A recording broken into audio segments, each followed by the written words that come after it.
It is the authority from that kingdom that gives you dominion over other kingdom.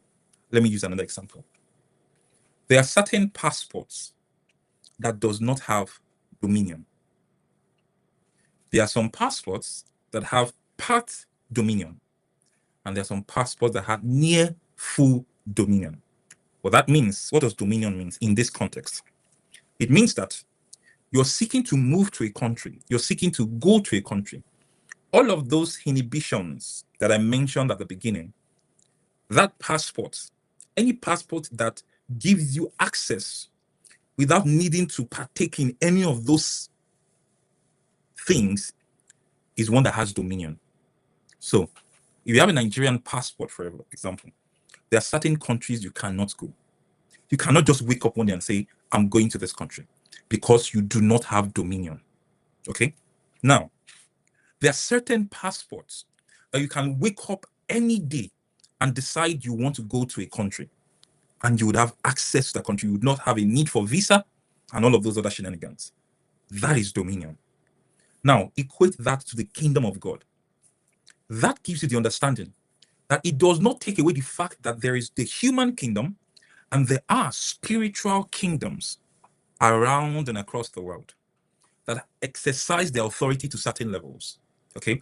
But the kingdom of God, because it has dominion, nothing, no barriers from any of this kingdom can stop one that has the authority of the kingdom of God. My question then is, if everyone understands this, why are we not pursuing the kingdom of God? It goes back to what I've said at the beginning. There is delusion, there is distraction, and then there is destruction. Okay? Now, in the world as we have today, there are contentions of kingdoms and there are agendas of kingdom. They have different agendas to dominate and to make sure that the face of the earth becomes their image, their ideas, and their thoughts. And the kingdom of God also has this. Now, we need to understand, when the kingdom of God is in a place, what does it look like? Now, when you go through the scriptures and you seek to understand what is the kingdom of God, wherever the kingdom of God is in operation, what does it look like? What happens in those places? What are the things you don't hear within those places? So, for example, there is no sickness in the kingdom of God. There is no death in the kingdom of God, right? There is forgiveness in the kingdom of God. There is life eternal in the kingdom of God. There is dominion and blessing in the kingdom of God. Honor, glory, power, and might belongs to him. And so you will see the full expression of these attributes and virtues in the kingdom of God. Now, there is no sin in the kingdom of God. And that is an important thing to note. It means that you can claim to be a believer, but you might not be operating within the kingdom of God. When you have been bound to sin, you cannot exercise the liberties of Christ, which are the things that happen when the kingdom of God manifests in a place. There is no violence in the kingdom of God. There is no stealing, there is no death, there is no selfishness, there is no greed. And all of these vices, you do not find them in the kingdom of God.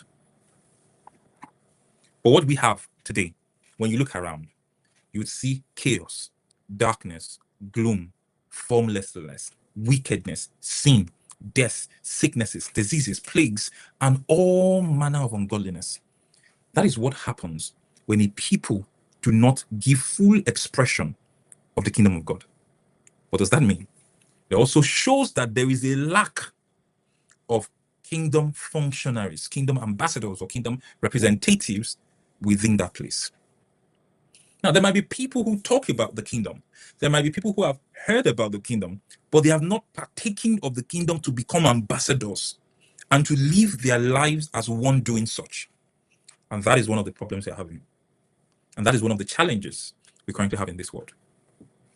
Every time there is darkness and every time people pray, and it does appear that prayers are not answered. It's not that God doesn't answer prayers. They never existed, but they're not found. Yes. Was in the garden. And when he sinned, the first thing God told him was, Adam, where are you? It means that there's a place that is expected for Adam to function from. But for some reason, Adam was no longer there. Mind you, Adam was still in the garden at this time, but the garden was no longer in. And so he had lost authority, even though he was still physically in that place. And it was only a matter of time. The garden needed to expel them. That is the fate of many believers today.